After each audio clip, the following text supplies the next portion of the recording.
আসসালামু আলাইকুম। আমি মোহাম্মদ কামাল হোসেন বলছি। আমি সুদীর্ঘ ৩৯ বছর যাবৎ এই গাড়ির রিপেয়ারিং পেশায় নিয়োজিত আছি। আমি বিভিন্ন প্রবলেমগুলি নিয়ে আপনাদের সাথে আলাপ করার চেষ্টা করি এবং আপনাকে দেখে বোঝানোর চেষ্টা করি। তো আমার ভিডিওগুলি একটু মনোযোগ সহকারে দেখবেন, দেখলে উপকৃত হবেন। আজকে যে বিষয়ে আলোচনা করব সেটা হলো গাড়ির ওয়াটার পাম্প। ওয়াটার পাম্প একটা গুরুত্বপূর্ণ জিনিস। ওয়াটার পাম্পের জন্য গাড়ি গরম হয়ে যায়, রেডিয়েটর থেকে পানি টানতে পারে না। তো গাড়ি গরম হয়ে গেলে আপনার গাড়ি চলে না। কেন চলে না, ওয়াটার পাম্প কেন চেঞ্জ করতে হবে, কিভাবে লাগাইতে হবে, সে বিস্তারিত জিনিস নিয়ে আলোচনা করব। তো আমার চ্যানেলটা একটু সাবস্ক্রাইব করেন এবং ভালোভাবে দেখেন ফার্স্ট টু লাস্ট পর্যন্ত। দেখলে আমিও উপকৃত হব, আপনারাও উপকৃত হবেন ইনশাল্লাহ। আচ্ছা দেখুন তাহলে, এই যে এটা হলো ওয়াটার পাম্প।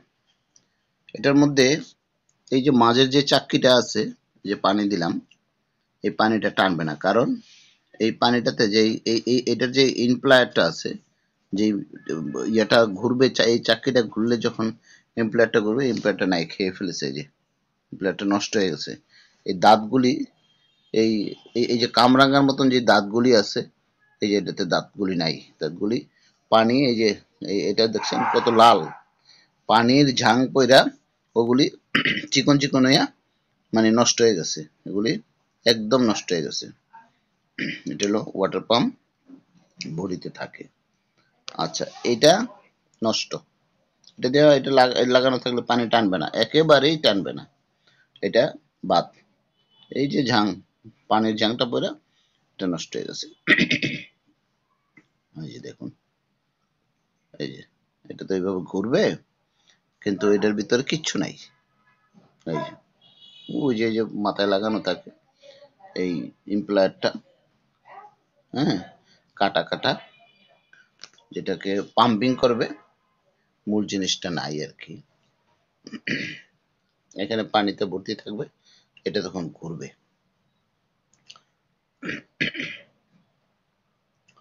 হ্যাঁ, এবার আসেন, এই যে ওয়াটার পাম্পটা ভালো। এই যে এই যে এই যে এই যে চাক্কিটা, এটা থাকবে।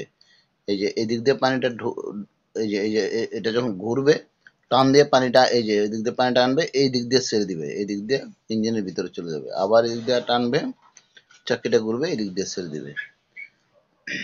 এই যে এই যে এটা যখন ঘুরবে, এই যে এই যে টানতেছে, এই যে এখন টানবে, এই যে এখন টানবে। ওই জিনিসটা তো ওইটা নাই। ওইটা ঝং, পানির ঝং পরে, পানির ইয়া ইয়া গা দিয়ে এবং ঝং পইরা ওইটা খেয়ে ফেলছে। আর এটা, এই যে এটা ভালো আছে, এটা আমরা লাগাবো। এই যে এই দাঁতগুলি ফ্রেশ, এটা রিকন্ডিশন, রিকন্ডিশনটা অরিজিনাল ভালো, নতুনের চেয়ে ভালো। এই জন্য আমরা রিকন্ডিশন লাগাবো। দেখেন এটা তো কোনো সমস্যা নেই, কোনো প্রবলেম নাই। ওই যে ওটার মতন লালও হয় নাই।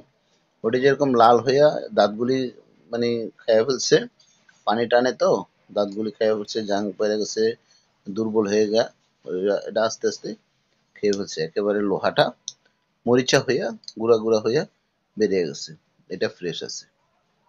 এদিক দিয়ে পানিটা ঢুকবে, এদিক দিয়ে বেরিয়ে যাবে, আবার এদিক দিয়ে ঢুকবে, এদিক দিয়ে বেরিয়ে যাবে।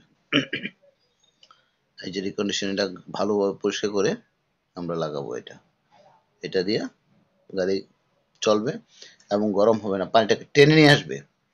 রেডিয়েটর থেকে গরম পানিটা টেনে নিয়ে আসবে ওই যে এমপ্লয়ারটা, এটা এরকম বইটার মতন আগাইয়া পানিটা রেডিয়েটর থেকে নিয়ে আসে, একদিক দিয়ে ছেড়ে দেয়, আবার গরমটা রেডিয়েটরে চলে যায়, ঠান্ডা হইয়া আবার সেই যে এই যে টানে, এই এই যে টানতেছে, এই যে দেখেন, এই যে ঠিক এভাবে এই যে টেনে নিয়ে আসতেছে।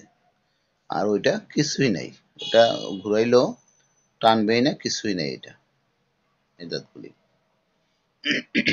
খেয়াল করতে হবে। এই দাঁতগুলি যদি রিকন্ডিশন লাগাবেন বা নতুন লাগাবেন, দাঁতগুলি যদি কোনো সমস্যা থাকে লাগাবেন না। আর এই বডির নাম্বারটা মিলতে হবে, এই যে একই দুইটা হলে বুঝতে পারলেন রেডি ওয়াটার পাম্প কি জিনিস।